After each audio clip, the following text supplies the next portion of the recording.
खूबसूरत सी नदी के किनारे पर एक गुरु अपना आश्रम बनाकर रहा करते थे। उनकी ख्याति दूर दूर तक फैली हुई थी। वह बूढ़े हो चुके थे और उनका एक शिष्य भी था जो उन्हीं के साथ उस आश्रम में रहा करता था। एक दिन वह शिष्य भिक्षा मांगने पासी के गांव में गया था। तभी उसने वहां पर देखा कि एक बूढ़े व्यक्ति की मृत्यु हो चुकी थी। यह देख वह शिष्य बहुत चिंतित हो गया। उस मृत व्यक्ति को देखकर उस शिष्य के मन में एक चिंता जाग उठी। वह शिष्य अब यह सोचने लगा कि मेरे गुरु भी अब बूढ़े हो चले हैं। यदि वह मुझे छोड़कर चले जाएंगे तो मेरा मार्गदर्शन कौन करेगा? मुझे रास्ता कौन दिखाएगा? मैं किसके मार्गदर्शन से अपने आध्यात्म की इस सफर को पूरा कर पाऊंगा? वह यही सोचता हुआ वापस आश्रम लौट आया, लेकिन उसने अपने गुरु से कुछ नहीं कहा। लेकिन वह हर दिन अब चिंता में रहने लगा था। वह हर रोज सुबह उठकर सबसे पहले अपने गुरु के पास जाता और यह देखता कि कहीं उनकी सांसें चल रही हैं या नहीं। गुरु जीवित तो है ना? और जब वह यह देखता कि उन गुरु की सांसें अब भी चल रही हैं, तो वह देखकर सुकून की सांस लेता। देखते ही देखते अब यह डर उसके मन में गहराई तक बैठता जा रहा था, क्योंकि उसने बहुत से बूढ़े लोगों को मृत्यु प्राप्त करते हुए देखा था। एक दिन की बात है, वह अपने मार्ग से कहीं जा रहा था। रास्ते में उसे 2 झोपड़ियां नजर आई। वहां से रोने और बिलख की आवाज भी आ रही थी। शिष्य ने जब वहां जाकर देखा तो उसने पाया कि वहां पर किसी की मृत्यु हो गई थी और वह व्यक्ति भी बूढ़ा था। यह देखकर वह शिष्य अब भीतर ही भीतर बहुत चिंतित हो चुका था। उसे अब यह डर सता रहा था कि कहीं उसके गुरु भी उसे छोड़कर ना चले जाएं। यही सोचता हुआ वह वापस आश्रम लौट आया।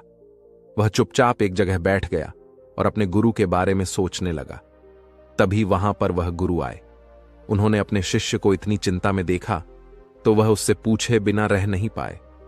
वह गुरु अपने शिष्य के पास बैठे और अपने शिष्य से कहते हैं, भंते, क्या बात है? मैं तुम्हें कई दिनों से चिंता में देख रहा हूं।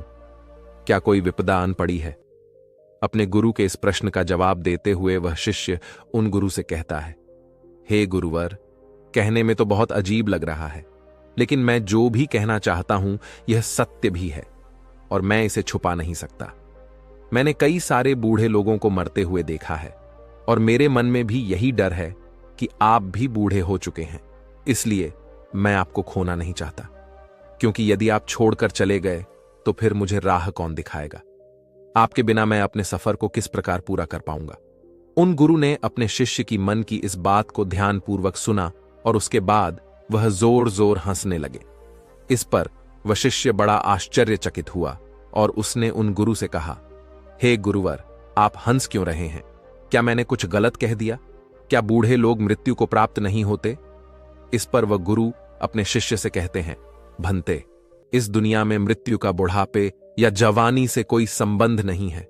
तुझे इस बात की चिंता है कि मैं मर जाऊंगा तो तुझे मार्गदर्शन कौन देगा, किंतु तुमने एक पल के लिए यह नहीं सोचा, यदि मुझसे पहले तुम्हारी मृत्यु हो गई तो तुम क्या कर पाओगे? ऐसी अवस्था में तुम मुझसे मार्गदर्शन कैसे ले पाओगे? अपने गुरु की यह बात सुनकर वह शिष्य आश्चर्यचकित रह गया। वह पूरी तरह से स्तब्ध रह गया और मन ही मन वह यह सोचने लगा कि यह बात तो मैंने सोची ही नहीं। गुरुवर तो सत्य ही कह रहे हैं। मैं तो यह सोच रहा था कि केवल बूढ़े लोग ही मरते हैं, किंतु वास्तविकता तो यही है कि बच्चे और जवान भी मरते हैं। और ऐसे में यदि मेरी मृत्यु मेरे गुरु से पहले हो गई तो मैं मार्गदर्शन कैसे ले पाऊंगा? अपनी मंजिल तक कैसे पहुंच पाऊंगा? अब से उस शिष्य के मन में केवल एक ही बात चलने लगी और वह यही थी कि यदि वह गुरु से पहले ही मर गया तो आखिर वह क्या जानकर मरेगा? आखिर वह क्या हासिल करके मरेगा? वह यह सोच रहा था कि जीवन तो अनिश्चित है, आज है, लेकिन अगले पल कौन जानता है? यह जीवन हो या ना हो, जीवन के बारे में कुछ भी नहीं कहा जा सकता। जीवन तो अनिश्चित है। वशिष्ठ। यह सब बैठकर सोच ही रहा था कि देखते ही देखते रात्रि का वक्त हो चुका था और गुरु अपने कक्ष में सोने के लिए चले गए थे। शिष्य भी सोने की कोशिश कर रहा था, लेकिन इस विचार ने उसके मन में इतनी खलबली मचा दी थी कि वह सो नहीं पा रहा था। वह बेचैन था। आधी रात में वह शिष्य अपने बिस्तर से उठा और उन गुरु के पास जा पहुंचा। उन्हें जगाकर वह शिष्य उन गुरु से कहता है, हे गुरुवर, यह जीवन तो अनिश्चित है। पता नहीं मैं कल का सूरज देख पाऊंगा या नहीं, यह मैं नहीं जानता, और जीवन के बारे में तो कुछ भी नहीं कहा जा सकता। इसलिए हे गुरुवर, मुझे वह आखिरी बात बता दीजिए जो ज्ञानी लोग अंत में सत्य को प्राप्त करके जानते हैं। इस जवाब में वह गुरुवर अपने शिष्य से कहते हैं, भंते, तुम्हें इतनी जल्दी क्या है? जैसे सब लोग उस सत्य को प्राप्त करते हैं, तुम भी कर लेना।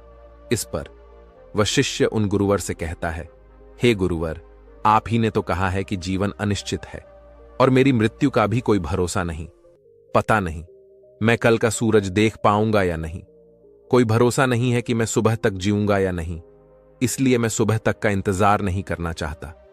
आप मुझे अभी और इसी समय वह बात बता दीजिए। मैं वह आखिरी बात जानना चाहता हूं जो ज्ञानी लोग अपने जीवन के अंत में जानते हैं। कम से कम मृत्यु के वक्त मुझे यह तसल्ली तो होगी कि कम से कम मुझे वह बात पता है कि आखिर अंत में है क्या।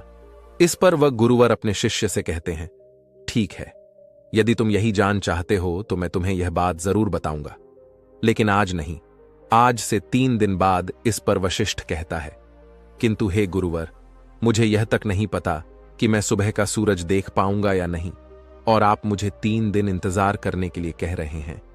इसके जवाब में वह गुरुवर अपने शिष्य से कहते हैं, भंते, यदि तुम वो बात जानना चाहते हो तो तुम्हें 3 दिन तक इंतजार करना ही होगा। इसके पहले मैं तुम्हें वो बात नहीं बता सकता। शिष्य किसी तरह से मान जाता है और वह अपने गुरु से कहता है, ठीक है गुरुवर, यदि आप कहते हैं तो मैं 3 दिनों तक इंतजार कर लेता हूं, लेकिन उसके बाद आपको वह बात मुझे बतानी ही होगी। आगे वह गुरुवर अपने शिष्य से कहते हैं, भंते, मैं तुम्हें वह बात अवश्य बताऊंगा, लेकिन मेरी एक शर्त है। इस पर वशिष्ठ कहता है, हे गुरुवर, मैं की सारी शर्तें मानने के लिए तैयार हूं, बताइए आपकी क्या शर्त है। इस पर वह गुरुवर अपने शिष्य से कहते हैं, भंते, जब तक तुम वह बात नहीं जान लेते तब तक तुम्हारे गले से एक बूंद भी पानी नहीं उतरना चाहिए, अन्यथा तुम वह बात कभी नहीं जान सकोगे। शिष्य उन गुरु की बात मान लेता है और मन ही मन वह बहुत प्रसन्न हो जाता है कि कम से कम 3 दिनों बाद अब उसे वह बात पता चल ही जाएगी, और अब वह तीसरे दिन का इंतजार करने लगा। और उसे उसके गुरुवर ने पानी पीने के लिए मना किया था, इसलिए उसने पानी का त्याग कर दिया। गर्मियों का समय था, जैसे तैसे उसने पहला दिन तो पानी के बिना काट लिया, लेकिन अगले दिन उसकी प्यास बढ़ने लगी। उसे जोरों की प्यास लग रही थी। जैसे तैसे वह अपने आप को संभाल रहा था और देखते ही देखते रात्रि का वक्त हो चुका था। दूसरा दिन खत्म होने को था, लेकिन उससे पहले ही उसे प्यास बर्दाश्त नहीं हो रही थी। उसका गला पूरी तरह से सूख चुका था और उसे जोरों की प्यास लगी थी। वह पानी पीना चाहता था और उसे अपनी प्यास अब बर्दाश्त नहीं हो रही थी। इसलिए वह अपने गुरु के पास गया और उसने अपने गुरु से कहा, हे गुरुवर, मुझे बहुत जोरों की प्यास लगी है, क्या मैं थोड़ा सा पानी पी सकता हूं? इसके जवाब में वह गुरुवर अपने शिष्य से कहते हैं, भंते, यदि तुम वो आखिरी बात जानना चाहते हो तो पानी मत पीना। यदि तुमने पानी पी लिया तो मैं तुम्हें वह बात बता ही नहीं पाऊंगा। इसलिए यदि तुम वह आखिरी बात जानना चाहते हो तो तुम्हें तीसरे दिन तक इंतजार करना ही होगा। और हां, यदि तुम वह बात नहीं जानना चाहते तो कोई बात नहीं, तुम पानी पीने के लिए स्वतंत्र हो। शिष्य ने जैसे तैसे खुद को मनाया और वह तीसरे दिन का इंतजार करने लगा। देखते ही देखते सुबह हुई, लेकिन अब वह तीसरा दिन उस शिष्य पर भारी पड़ने लगा था। उसके होंठ, उसका गला पूरी तरह से सूख चुके थे और उसे ऐसा प्रतीत हो रहा था मानो उसे चक्कर आ रहे हों। उस शिष्य को ऐसा लग रहा था कि मानो वह अभी अभी जमीन पर गिर पड़ेगा। वह जैसे तैसे किसी तरह से अपने आप को संभालते हुए उन गुरु के पास पहुंचा और उन गुरु से कहता है, हे गुरुवर, यदि मैं प्यास के कारण मर गया तो वह आखिरी बात कैसे जान पाऊंगा, और फिर मेरे 3 दिनों तक इंतजार करने का क्या लाभ? इस पर वह गुरुवर अपने उस शिष्य से कहते हैं, भंते, यदि तुम्हें प्यास लगी है तो मैं तुम्हें पानी के विषय में कुछ बातें बताता हूं। पानी का कोई रंग नहीं होता, यह श होता है, यह नदियों में बहता है, हम तक पहुंचता है और यह बारिश के रूप में भी बरस जाता है। पानी से हमारी प्यास बुझ जाती है। पानी हमारे शरीर के लिए बहुत ही आवश्यक है। पानी अमृत है। इस पर वह शिष्य क्रोधित होते हुए अपने गुरु से कहता है, हे गुरुवर, पानी की बातें सुनकर मेरी प्यास थोड़ी ना बुझने वाली है। इस पर वह गुरुवर अपने शिष्य से कहते हैं, भंते, तो तुम्हारी प्यास कैसे बुझेगी? शिष्य ने जवाब देते हुए कहा, हे गुरुवर, जब तक मैं पानी नहीं पी लेता मेरी प्यास कैसे बुझेगी? तभी वह गुरुवर उस शिष्य से कहते हैं, ठीक है, किंतु ऐसे ही ज्ञान की बातें सुन लेने से सत्य प्राप्त नहीं होता। ज्ञान तुम्हारे भीतर भी तो होना चाहिए। जो आखिरी बात तुम मुझसे पूछ रहे थे, यदि वो आखिरी बात मैं तुम्हें बता दूं तो उससे क्या होगा? यह ऐसे ही होगा जैसे मैंने तुम्हें पानी के विषय में बताया। पर क्या इससे तुम्हारी प्यास बुझ गई नहीं? तभी वह शिष्य उन गुरु की बात काटते हुए कहता है, हे गुरुवर, मैं आपकी बात समझ गया। वह आखिरी बात मुझे खुद ही अनुभव करनी होगी। तभी उन गुरु ने शिष्य को पानी पिलाया। तभी अचानक वह गुरु शिष्य के चरणों में जा गिरा और शिष्य से कहने लगा, भंते, अब मैं बहुत बूढ़ा हो चुका हूं। मेरे पास अब ज्यादा जीवन भी नहीं बचा। मेरे शरीर में अब वह जान भी नहीं रही। और यह सब मैंने केवल इसलिए किया कि वह आखिरी बात बता देने के बाद तुम यह ना मानकर बैठ जाओ कि तुम्हें सब कुछ पता है। अब सुनो, मैं तुम्हें वह आखिरी बात बताने जा रहा हूं। इसे ध्यानपूर्वक सुनना, लेकिन मेरी एक बात हमेशा याद रखना। जब तक तुम इस चीज का खुद अनुभव नहीं कर लोगे, यह बात केवल तुम्हारे लिए बात रह जाएगी। इसका तुम्हें कोई लाभ नहीं मिलेगा। परंतु उससे पहले यह जान लो कि इस दुनिया में जितनी भी बातें कही गई हैं, वह सब केवल बात बढ़ाने की बातें हैं। कोई भी बात जब कोई कहता है तो उससे कई सारी बातें निकलती हैं। हर व्यक्ति अपने हिसाब से बात को समझता और कहता है। इस तरह से एक से अनेक बात निकलती है। और इसीलिए इस दुनिया में सत्य कहने की कोई भाषा नहीं है, कोई बात नहीं है। सत्य ही है जो वो आखिरी बात है जिसे कहा नहीं जा सकता, क्योंकि सत्य एक ही होता है और वह हर स्थिति या परिस्थितियों में एक ही जैसा होता है। जैसे कि तुम्हें जब प्यास लगी थी तो वो प्यास केवल पानी पीने से ही मिट सकती है, ना कि उसकी बातें सुनकर। जब तुम्हें प्यास लगी थी तो उसका अनुभव तुम ही जान सकते हो, परंतु पानी के बारे में बातें तो बहुत हो सकती हैं। इसलिए मैं तुम्हें वह आखिरी बात बताने जा रहा हूं। इसे ध्यानपूर्वक सुनना और इसका अनुभव करने का प्रयास करना। आगे वह गुरुवर अपने शिष्य से कहते हैं, भंते, आखिरी बात जो बुद्ध पुरुष अंत में जानते हैं। इतना कहकर वह गुरुवर शांत हो गए। तभी वह शिष्य उन गुरुवर से कहता है, गुरुवर कहिए, मैं सुन रहा हूं, आखिर बताइए ना, क्या बात है? वह शिष्य कई बार यही बात दोहराता रहा, लेकिन उसके गुरु ने कुछ भी नहीं कहा। उस दिन के बाद से उन गुरु के मुख से एक शब्द तक नहीं निकला। देखते ही देखते कई दिन बीत गए, लेकिन अब उस शिष्य को यह समझ नहीं आ रहा था कि आखिर उसके गुरु को क्या हो गया है। आखिर वह ऐसा क्यों कर रहे हैं? आखिर वह कुछ बोलते क्यों नहीं? जब से उन्होंने मुझसे कहा कि मैं तुम्हें आखिरी बात बताने जा रहा हूं, उसके बाद से उन्होंने मुझसे एक शब्द तक नहीं कहा। वह मुझे वह आखिरी बात बताने वाले थे जो बुद्ध पुरुष अंत में जानते हैं, लेकिन उसकी बात से वह चुप हो गए। उन्होंने मुझसे तब से कुछ भी नहीं कहा है और अब तो पूरे 1 महीने बीत चुके हैं, लेकिन मेरे गुरु मुझसे कुछ कह ही नहीं रहे। वशिष्ठ इसी चिंता में लगा हुआ था। तभी अगले दिन सुबह उस शिष्य के गुरु हमेशा हमेशा के लिए चुप हो गए। किंतु अपना देह त्यागने से पहले गुरु ने अपने शिष्य को अपने थैली की ओर इशारा करते हुए कुछ कहने की कोशिश की थी और उसके बाद उन्होंने अपना देह त्याग दिया। शिष्य ने गुरु का अंतिम संस्कार किया और उसके बाद उसने उस थैली में जाकर देखा तो उसमें एक छोटी सी चिट्ठी थी और उस चिट्ठी में लिखा हुआ था, भंते, जो आखिरी बात मैं तुम्हें बताना चाहता हूं वह आखिरी बात कभी हो ही नहीं सकती। शिष्य को अब भी कुछ समझ नहीं आ रहा था कि आखिर इसका क्या मतलब है। आखिर उसके गुरु ने ऐसा क्यों कहा है, ऐसा क्यों लिखा है, उसे कुछ भी समझ नहीं आ रहा था। कई दिनों तक तो वह इसी बारे में सोचता रहा, लेकिन उसे इसका कोई जवाब नहीं मिला। अंत में उसने यह तय किया कि जैसा भी उसे उसके गुरु ने मार्ग दिखाया है वह उस मार्ग पर आगे बढ़ेगा और सत्य की प्राप्ति करेगा। वह आध्यात्म की मार्ग पर आगे बढ़ता गया और करीब 10 सालों की खोज बन के बाद आखिरकार एक दिन उसने सत्य को प्राप्त कर ही लिया और तब जाके उसे अपने गुरु की बात समझ में आ गई और अब वह मौन हो चुका था और अब उसे वह आखिरी बात पता चल चुकी थी। वह आखिरी बात कोई कह नहीं सकता, क्योंकि जो बात कह दी जाए वह आखिरी नहीं होती और वही सत्य है, शांति है, एक जैसा है और वह कभी नहीं बदलता। फिर भी अगर मैं आपसे उस आखिरी बात के बारे में बात कहूं तो मेरे कहते ही आप जितने लोग भी यह वीडियो देख रहे हैं, जो मेरी बातें सुन रहे हैं, वो उतनी ही तरह तरह की बातें निकालेंगे और वह सत्य नहीं होगा। उसमें कहीं भी आपको सत्य नजर ही नहीं आएगा और ऐसे में वह आखिरी बात भी नहीं रह जाएगी। तो आपके हिसाब से वह आखिरी बात क्या है? क्या आप अब तक जान चुके हैं या नहीं? तो यदि अगर आप अब तक उस बात को नहीं पहचान पाए तो मैं एक बार फिर से आपको समझाने का प्रयास करता हूं और आपको बताने का प्रयास करता हूं। वह आखिरी बात है, लगता है अब तक आप समझ नहीं पाए। वह आखिरी बात है मौन। और जब हम मौन हो जाते हैं तो हम कुछ नहीं कहते और वही सत्य होता है, वही बदलता नहीं। इसलिए जो बुद्ध पुरुष अंत में जानते हैं वो यही सत्य है जो कभी नहीं बदलता।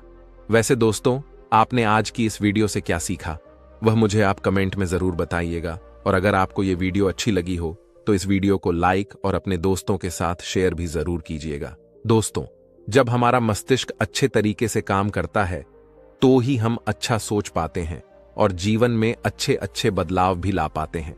और जीवन में अगर आपको बड़े फैसले लेने हैं, मुश्किल हालातों से निपटना होता है, तो हमें मानसिक रूप से मजबूत होना बहुत ज्यादा जरूरी होता है। जरूरी नहीं कि आपकी जिंदगी में हर पल अच्छा ही होता रहे और आप तभी खुश रहे। कभी कभी आपकी जिंदगी में ऐसे वक्त भी आएंगे जहां पर आपको भारी मुसीबतों का सामना भी करना पड़ सकता। ऐसे में कई बार होता है कि इंसान मुसीबतों का सामना करते करते, अपने मुश्किल हालातों से लड़ते लड़ते अपने जीवन से हारने लगता है। लेकिन वहीं पर जो इंसान मानसिक रूप से मजबूत होते हैं, वह इन मुश्किल हालातों से अपने कठिन समय से बाहर जरूर निकल आते हैं। तो दोस्तों, आज की इस वीडियो में हम अपने मुश्किल वक्त से बाहर कैसे आएं, इसी पर चर्चा करने वाले हैं। मैं 8 नियम बताने वाला हूं, जिसे अगर आप जान और समझ लेते हैं तो यकीन मानिए आप अपने मुश्किल हालातों से जरूर बाहर निकल आएंगे और आप मानसिक रूप से एक मजबूत इंसान भी बन जाएंगे। तो मित्रों, आज की यह वीडियो बहुत ही महत्वपूर्ण होने वाली है, इसे छोड़कर कहीं जाइएगा नहीं। मित्रों, एक बार एक बौद्ध महात्मा आश्रम में अपने शिष्यों को दिमाग के ऊपर कुछ प्रवचन दे रहे थे। गुरु कह रहे थे कि इंसान के मस्तिष्क के विचार कभी अच्छे होते हैं तो कभी बुरे होते हैं। अच्छे विचार जब उसके दिमाग में जन्म लेते हैं तो वह अच्छी और कल्याणकारी बातें सोचता है, लेकिन वहीं पर अगर बुरे और गलत भावनाएं जन्म लेती हैं तो उससे उसका पतन होता है। तभी उन्हीं में से एक राजवंत नाम का शिष्य खड़ा होता है और गुरु से पूछता है कि गुरुवर, क्या कुछ ऐसा तरीका आप बता सकते हैं जिससे कि हम अपने मस्तिष्क को मजबूत और ताकतवर बना सकते हैं, खुद को मानसिक रूप से मजबूत बना सके। गुरु कहते हैं कि अवश्य मैं बताऊंगा, लेकिन उससे पहले मैं कुछ बातें मन पर बता रहा हूं जिसे तुम लोग ध्यानपूर्वक सुनना, तभी जाकर के हम बताएंगे कि मानसिक रूप से मजबूत कैसे बने। तभी तुम सब इस बात को बड़ी ही आसानी से समझ पाओगे। गुरु कहते हैं कि जब भी हम कुछ सोचते हैं तो सबसे पहले वह विचार हमारे मस्तिष्क में जन्म लेते हैं और उसी के अनुरूप हमारा पूरा शरीर कार्य करने लगता है। मान लो कि आप कुछ दुख भरी बातें सोचते हैं तो आप बिल्कुल शिथिल होते चले जाते हैं, आपके शरीर की ऊर्जा कम होने लगती है। लेकिन वहीं पर अगर आप कुछ उत्साह भरी बातें सोचते हैं तो आपके शरीर के अंदर असीमित ऊर्जा बहने लगती है। आप वाकई में ऊर्जावान दिखाई देने लगते हैं। आप यह अनुभव खुद कर पाएंगे कि जब आप खुशी होते हैं तो आपके शरीर के अंदर बहुत ऊर्जा आ जाती है, आपका रोम रोम खिल उठता है। ऐसा इसलिए हुआ क्योंकि आपने अपने दिमाग में कुछ जोश भरी बातें सोची। शरीर तो वही है आपका, लेकिन जब आप दुखी होते हैं तो आपका शरीर बिल्कुल ऊर्जा विहीन हो जाता है। लेकिन जब आपके विचार जोश भरे वाले होते हैं तो आपका शरीर खिल उठता है। यानी हमारा शरीर किस तरीके से काम करेगा, यह सब हमारे मस्तिष्क में उत्पन्न हो रहे विचारों पर निर्भर करता है। अब तुम सबको मेरी बातें बहुत ही अच्छे तरीके से समझ में आएंगी। अब हम बताने जा रहे हैं कि मानसिक रूप से हम मजबूत कैसे बने। गुरु कहते हैं कि मैं तुम सबको 8 तरीका बताऊंगा। अगर आप उन 8 तरीकों को अपने दिमाग में लाएं, वैसा ही सोचते हैं, तो यकीन मानिए आपका शरीर भी वैसा ही काम करने लगेगा। जैसा कि मैं पहले बता चुका हूं कि जब आप दुखी होते हैं तो आपका शरीर ऊर्जा विहीन होने लगता है, लेकिन जब आप खुश होते हैं, आपके दिमाग में अच्छा विचार आया और आप खुश हो गए तो आपके शरीर में अच्छी ऊर्जा बहने लगती है।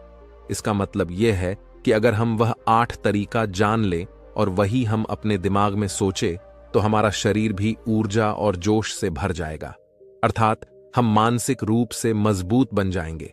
और वास्तव में जब आप मानसिक रूप से मजबूत बन जाएंगे तो आप मुश्किल हालातों का सामना बड़ी ही आसानी से कर लेंगे। गुरु कहते हैं कि शिष्यों, मानसिक रूप से मजबूत बनने का पहला नियम है जो हो चुका है उसकी परवाह करना छोड़ दो। गुरु कहते हैं कि शिष्यों, मुझे यह बताओ कि सूर्य किस दिशा में उगता है। तो सभी शिष्यों ने एक साथ जवाब दिया कि गुरुजी, सूर्य पूर्व दिशा निकलता है। फिर गुरुजी ने कहा कि अगर मैं यह कहूं कि सूर्य पश्चिम दिशा से निकले तो क्या वह निकलेगा? सभी शिष्य कहते हैं कि बिल्कुल नहीं गुरुवर, सूर्य तो पूर्व दिशा से ही निकलेगा। हम उसके स्थान को, उसके जगह को बदल नहीं सकते हैं। फिर गुरु कहते हैं कि मान लो बारिश का मौसम है और अगर मैं यह बोलूं कि बारिश बंद हो जाए तो क्या हमारे बोलने से बारिश बंद हो जाएगी? शिष्य कहते हैं कि नहीं गुरुवर, वह तो मौसम में बदलाव की वजह से होगा। जब मौसम में बदलाव होगा तो बारिश बंद हो जाएगी। फिर गुरुजी कहते हैं कि अगर मैं तुम लोगों से यह कहूं कि ठंडी के मौसम में गर्मी पड़ने लगे तो ऐसा होने वाला तो नहीं है। शिष्य कहते हैं, गुरुवर, आप ठीक कह रहे हैं। यह कभी नहीं हो सकता कि ठंडी के मौसम में गर्मी पड़े और गर्मी के मौसम में ठंडी पड़ने लगे। यह मौसम तो प्रकृति पर निर्भर करता है जो कि हमारे बस में नहीं है। फिर गुरु कहते हैं कि ठीक उसी प्रकार अगर जो चीज हमारे वश में नहीं होती है या जो बातें, घटनाएं बीत चुकी हैं, अगर हम उन घटनाओं को लेकर के बार बार परेशान होते रहेंगे या उसकी बहुत ज्यादा परवाह करेंगे तो क्या हम भूतकाल की घटनाओं को बदल सकते हैं? शिष्य कहते हैं कि नहीं गुरुवर। फिर गुरु कहते हैं कि अगर तुम उन बीती घटनाओं को लेकर के बार बार चिंता में रहोगे और उस चीज की परवाह करोगे तो तुम परेशान होते चले जाओगे। इसीलिए तुम्हारी जिंदगी में जो घटित हो चुका है, कोशिश करो उसे भुलाने की, और उसका एकमात्र तरीका है कि आप अपने आने वाले समय पर, आने वाले भविष्य पर, आने वाली चीजों पर अपना ध्यान केंद्रित करिए। गुरु आगे कहते हैं कि मानसिक रूप से मजबूत बनने का दूसरा नियम है ध्यान करने की आदत डालें। गुरु कहते हैं कि गौतम बुद्ध जब सत्य की खोज में निकल पड़े थे तो उन्होंने बहुत सारे उपाय किए, बहुत सारे कर्मकांड किए, लेकिन उन कर्मकांडों की वजह से उन्हें बहुत ज्यादा कुछ हासिल नहीं हुआ और उनका शरीर दुबला पतला होता चला गया। लेकिन वह सत्य की खोज करने में असमर्थ रहे। उनके गुरुओं ने उन्हें बहुत सारे कर्मकांड उपाय बताए, लेकिन उन कर्मकांड का कोई मतलब नहीं हुआ। अंत में जब भगवान गौतम बुद्ध स्वयं ध्यान की अवस्था में बैठे तो धीरे धीरे ध्यान की गहराइयों में जाकर के उन्हें वह सारी चीजें लगने लगी जिस चीज की वह खोज में निकल पड़े थे। ध्यान के जरिए वह अपने सभी विचार पर विजय पा लिए। उन्होंने पापी मार्ग को पराजित किया, काम वासना पर विजय पाई, अपनी हर एक भावना पर वह विजय पा लिए। और यह सब तभी हुआ जब वे ध्यान की गहरी अवस्था में बैठे और कई दिनों तक ऐसे ही बैठे रहे। ध्यान करने से हमारा मन और मस्तिष्क बहुत ही शांत हो जाता है, जिसे कि अगर हम किसी वस्तु पर या किसी के बारे में या किसी चीज के बारे में जब विचार करते हैं तो हमारा पूरा ध्यान उसी पर केंद्रित रहता है। हमारा दिमाग ज्यादा इधर उधर भागता नहीं है और हम चीजों को बहुत ही अच्छे तरीके से समझ पाते हैं। ध्यान ही एक ऐसा तरीका है जो आपको हर तरीके से आपके दिमाग को मजबूत बनाता है। बौद्ध भिक्षु अगर किसी बात पर ज्यादा जोर देते हैं तो वह ध्यान की प्रक्रिया पर ध्यान में कई घंटे तक बैठे रहते हैं, जिससे उनका दिमाग बहुत ही शांत रहता है, उनका मन बहुत ही शांत रहता है, और जिसका मन शांत रहता है वही किसी भी चीज पर अच्छी तरह, अच्छी तरीके से विचार कर सकता है। अर्थात वह मन और मम मस्तिष्क दोनों से मजबूत होता चला जाता है। ध्यान करने से आपकी सारी वासनाएं आपके नियंत्रण में रहेंगी। आप अपनी इच्छा अनुसार अपनी वासना को अपने वश में किए रहेंगे। गुरु आगे कहते हैं कि मानसिक रूप से मजबूत बनने का तीसरा नियम है बहुत ज्यादा किसी से उम्मीद मत रखना। गुरु ने कहा कि तुम सब अपनी मर्जी से जन्म लिए हो, अपनी मर्जी से ही गर्भ का चुनाव किए हो, लेकिन इंसान जन्म लेने के बाद वह यह सब भूल जाता है कि उसे क्या करना क्या नहीं, वह किस लिए जन्म लिया था, और जन्म लेने के बाद वह तमाम तरह की वासनाओं से ग्रसित हो जाता है। इस संसार की मोह माया में वह बहुत ज्यादा परेशान हो जाता है वह खुद को जान ही नहीं पाता, वह खुद को भूल जाता है। और यही वजह रहती है कि वह तरह तरह के लोगों से अपनी बहुत ज्यादा उम्मीदें लगा बैठता है। उम्मीदें दुख का कारण बनती हैं। जिस भी व्यक्ति वस्तु से आपकी उम्मीदें ज्यादा बढ़ जाएंगी, आने वाले समय में सबसे ज्यादा दुख आपको उसी से मिलने वाला है, क्योंकि उम्मीद पर होती है, दुख भी वहीं पर होता है। क्योंकि आप किसी से बहुत ज्यादा उम्मीद लगा लिए और वह व्यक्ति आपकी उम्मीदों पर खरा नहीं उतरा, तो सबसे ज्यादा दुख आपको उसी से होने वाला है। क्योंकि जब उम्मीद टूटती है तो दुख बहुत ज्यादा होता है। इसलिए इस सांसारिक, इस भौतिक जीवन में बहुत ज्यादा उम्मीद और बहुत ज्यादा मोह किसी भी व्यक्ति से मत करना। तभी एक शिष्य उठ खड़ा होता है और कहता है कि हे गुरुवर, हम बिना उम्मीद से, बिना आशा से कैसे जी सकते हैं। हम सबके मन में रहता है कि मुझे यह चीज करनी है, मुझे वह चीज करनी है, मुझे जीवन में ऊंचाइयों को हासिल करना है। बिना उम्मीद के तो हम लोग जीवन में आगे बढ़ ही नहीं सकते। गुरु ने कहा कि कुछ पाने की लालसा, कुछ बड़ा बनने की लालसा जीवन में जरूर आपको ऊंचाइयों तक ले जाएगी। कुछ बड़ा बनने के लिए लालसा खुद से होती है, ना कि किसी व्यक्ति वस्तु विशेष से। मैं यहां पर लोगों के बारे में बात कर रहा हूं कि अगर तुम यह सोचो कि मेरा दोस्त मेरे साथ हमेशा खड़ा रहेगा, या मेरे लिए मेरे साथ हमेशा खड़ा रहेगा, या आप जो सोचे वह सामने वाला इंसान आपके लिए वैसा करे, तो यह सभी चीजें बहुत ज्यादा उम्मीद और मोह को बढ़ावा देती हैं। बहुत ज्यादा उम्मीद किसी से मत रखना। खुद से उम्मीद रखोगे तो दुख बहुत ज्यादा नहीं होगा, लेकिन अगर दूसरों से उम्मीद रखोगे और वह उम्मीद पूरी नहीं हुई तो दुख बहुत ज्यादा होगा। कई बार होता है कि माता पिता जो अपने जीवन में हासिल नहीं कर पाए, वह चाहते हैं कि वह चीज उनके बच्चे हासिल करें। वह सारा भार अपने बच्चों पर ला देते हैं। बच्चे उनके हिसाब से चले, वह उनकी उम्मीदों को पूरा करें। उन्होंने जो अपने जीवन में हासिल नहीं कर पाया, वह काम अब उनके बच्चे करें। और लगभग इस समय तो सभी के माता पिता यही कह रहे हैं। बहुत कम लोग होते हैं जो अपने बच्चों को आजाद रखते हैं। मेरी सभी से गुजारिश है कि अपनी उम्मीदों का पहाड़ अपने बच्चों पर न ठोपे। गुरु कहते हैं कि मानसिक रूप से मजबूत होने का चौथा नियम है कि पहली बार में ही किसी काम में फेल होने से डरो मत। गुरु आगे कहते हैं कि शिष्यों, अगर डर तुम पर हावी हो जाएगा तो तुम अवश्य असफल हो जाओगे। अपनी जिंदगी में वह इंसान सबसे ज्यादा असफल होता है जिसे अपने लक्ष्य को पाने का डर रहता है। अगर डर तुम्हारी जिंदगी में बढ़ गया तो तुम्हें वह असफलता की तरफ जरूर ले जाएगा, क्योंकि डर तुम्हारे आत्मबल को, तुम्हारे आत्मविश्वास को डगमगा देगा, कमजोर कर देगा। और तुम्हारा आत्मबल, तुम्हारा आत्मविश्वास कमजोर हो जाएगा तो तुम निश्चित ही अपने लक्ष्य को पाने में असमर्थ महसूस करोगे, और यही असमर्थता तुम्हें असफलता की तरफ ले जाएगी। इसलिए जीवन में जब तुम अपने लक्ष्य की प्राप्ति के लिए आगे बढ़ो तो मन में किसी भी चीज की शंका मत रखो कि मैं फेल हो जाऊंगा, अगर यह नहीं हुआ तो यह हो जाएगा। ये सब बातें अपने दिमाग में मत लाओ, क्योंकि ये सभी बातें आपको डर की तरफ ले जाएंगी। और जब डर बढ़ेगा तो तमाम शंका आपके दिमाग में पैदा होगी। आपको घबराहट भी हो सकती है, आपको नींद नहीं आएगी, रात को बेचैन मन होने लगेगा, क्योंकि आपका डर आपको असफलता की तरफ ले जा रहा है। और जब असफलता का विचार आपके दिमाग में आएगा तो आप और ज्यादा डरने लगेंगे। इसलिए जीवन में जब आप लक्ष्य की प्राप्ति के लिए आगे बढ़ जाओ तो मन में कोई शंका मत रखो, सिर्फ और सिर्फ अपने काम करने पर ध्यान दो। जब तुम काम करने पर ध्यान दोगे तो तुम कभी डरोगा नहीं, क्योंकि तुम अपने लक्ष्य की प्राप्ति के लिए काम कर रहे हो, उसके लिए जुट गए हो, तो तुम्हारा डर खत्म हो जाएगा। और जब डर खत्म हो जाएगा तो तुम जरूर सफल हो जाओगे। गुरु आगे कहते हैं कि 5वां नियम है मानसिक रूप से मजबूत बनना। वह यह है कि जिंदगी में कभी भी खुद को कोसो नहीं। गुरु कहते हैं कि जो इंसान जितना ज्यादा संघर्ष करता है वह उतना ही मजबूत बनता चला जाता है।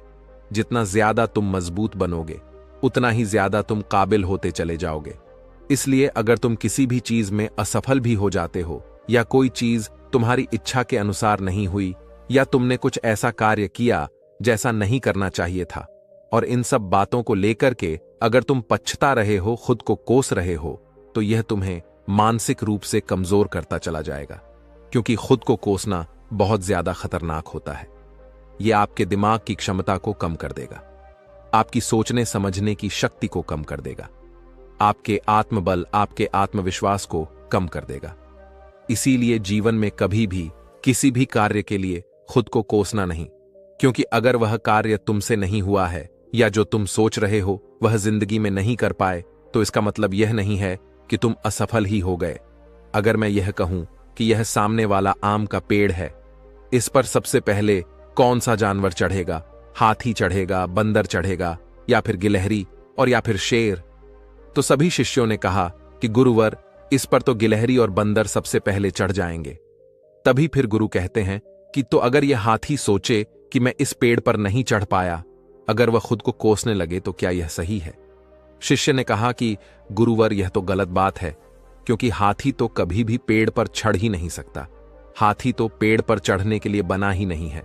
गुरु कहते हैं कि ठीक इसी प्रकार हर एक व्यक्ति का काम करने की कला का दिमाग का अलग अलग महत्व होता है। कोई किसी कार्य में माहिर होता है तो कोई किसी कार्य में, बस हमें इसी को समझने की जरूरत होती है। जरूरी नहीं कि दुनिया के लोग जैसा कर रहे हैं तो तुम भी वैसा करो। तुम अपनी प्रतिभा के हिसाब से कार्य को करो। अगर तुम अपनी प्रतिभा के हिसाब से करोगे तो तुम उसमें जरूर सफल होगे। गुरु आगे कहते हैं कि मानसिक रूप से मजबूत बनने का छठा नियम है, अपनी ऊर्जा को व्यर्थ में बर्बाद मत करो। गुरु कहते हैं कि तुम सबके अंदर अभी बहुत ऊर्जा है। कभी भी अपनी ऊर्जा को गलत कार्यों में, गलत लोगों पर बर्बाद मत करना, क्योंकि अगर तुम अपनी ऊर्जा को बर्बाद करोगे तो वह तुम्हें बर्बादी की तरफ ले जाएगी। इसलिए अपनी ऊर्जा को अपने लक्ष्य में लगाओ, क्योंकि अभी तुम सबके पास बहुत ज्यादा ऊर्जा है। अगर तुम सब पूरी ऊर्जा के साथ अपने लक्ष्य पर जुड़ जाओगे तो तुम जरूर सफल हो जाओगे। लेकिन अगर तुम ऊर्जा को गलत जगह पर लगा रहे हो तो तुम्हारी ऊर्जा बिखरने लग, और जब ऊर्जा बिखरने लगेगी तो तुम कभी भी अपने लक्ष्य को प्राप्त नहीं कर पाओगे। गुरु आगे कहते हैं कि मानसिक रूप से मजबूत बनने का 7वां नियम है, सुनो सबकी लेकिन करो अपने मन की। गुरु कहते हैं कि शिष्यों, पहले ध्यान से तुम यह पता करो कि तुम्हारे अंदर कितनी क्षमता है। अगर तुम सबको अपनी क्षमता के बारे में पता है तो तुम अपनी क्षमता के हिसाब से कार्य को करो। भले लाखों लोग तुमसे यह बोले कि तुम इस कार्य को नहीं कर सकते हो, उस कार्य को नहीं कर सकते हो, तो तुम कभी भी उन पर भरोसा नहीं करना या उनके हिसाब से मत चलना, क्योंकि शरीर तुम्हारा अपना है। तुम्हें खुद के बारे में सबसे ज्यादा तुम ही जान पाओगे। कोई दूसरा तुम्हारे बारे में तुमसे ज्यादा नहीं जान पाएगा। तुम सबको अपने अपने बारे में पता होगा, अपनी अपनी क्षमता के बारे में पता होगा कि तुम इस कार्य को या किसी भी कार्य को कैसे कर सकते हो। कोई किसी कार्य को बहुत जल्दी कर सकता है तो कोई थोड़ा समय लगा सकता है। ये सब बातें तुम सबको खुद के बारे में सबसे ज्यादा तुम्ही को ही पता होगी। इसलिए तुम्हारे अंदर जो क्षमता है, अपनी क्षमता के हिसाब से ही अपने कार्य का चुनाव करो। और जब तुम अपनी क्षमता के हिसाब से कार्य को करोगे, खुद के अंदर की आवाज को सुनोगे, तो तुम जीवन में जरूर आगे जाओगे। कई बार होता है कि लोग खुद की क्षमता को पहचानता ही नहीं। जैसा दूसरे लोग कह रहे हैं वह वैसा ही करने लगते हैं और अपनी जिंदगी का ढेर सारा समय यूं ही बर्बाद कर देते हैं। उनसे ऐसा काम करने को कहा गया था तो वह भी वैसा ही काम करने में जुट गए, बिना सोचे समझे कि उनकी क्षमता कितनी है या उनकी प्रतिभा उस कार्य में है कि नहीं। तो ऐसे लोग कभी भी अपने लक्ष्य को प्राप्त नहीं कर सकते, क्योंकि जो इंसान अपनी खुद की क्षमता को नहीं पहचान पाएगा वह जीवन में कभी भी सफलता अर्जित नहीं कर पाएगा। यह शरीर तुम्हारा है, यह दिमाग तुम्हारा है। सोचने से समझने की शक्ति भी तुम्हें ही तय करनी है। तो पता होना चाहिए कि तुम्हारा शरीर कितना मजबूत है, कितना ताकतवर है और इसमें कितनी क्षमता है। और अगर क्षमता नहीं है तो अपने शरीर की क्षमता को बढ़ाने की कोशिश करिए और खुद के अंदर की खुद की भावनाओं को सुनने का प्रयास करिए और अपनी क्षमता के हिसाब से आगे बढ़। फिर गुरु आगे कहते हैं कि मानसिक रूप से मजबूत बनने का 8वां नियम है, बोलना कम करो और अपने कार्य पर ध्यान दो। गुरु आगे कहते हैं कि जो इंसान बहुत ज्यादा बोलता है वह अपनी ऊर्जा को यूं ही नष्ट करता रहता है, क्योंकि जो बोलता ज्यादा है वह सोचता कम है। क्योंकि उसने अपनी सारी की सारी ऊर्जा बोलने में खपत कर दी तो वह सोचेगा क्या उसे सोचने का समय ही नहीं मिल पाया। लेकिन जो इंसान कम बोलता है उसे सोचने का समय ज्यादा मिल जाता है।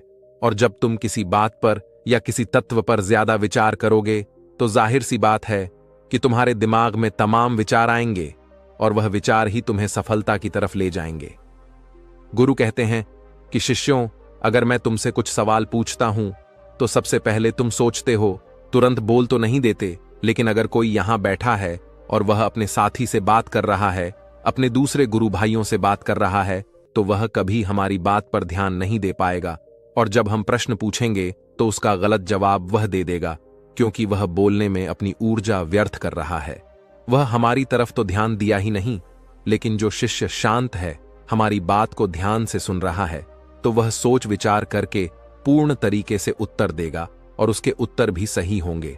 इसलिए शिष्यों, कम बोलने का अभ्यास करो।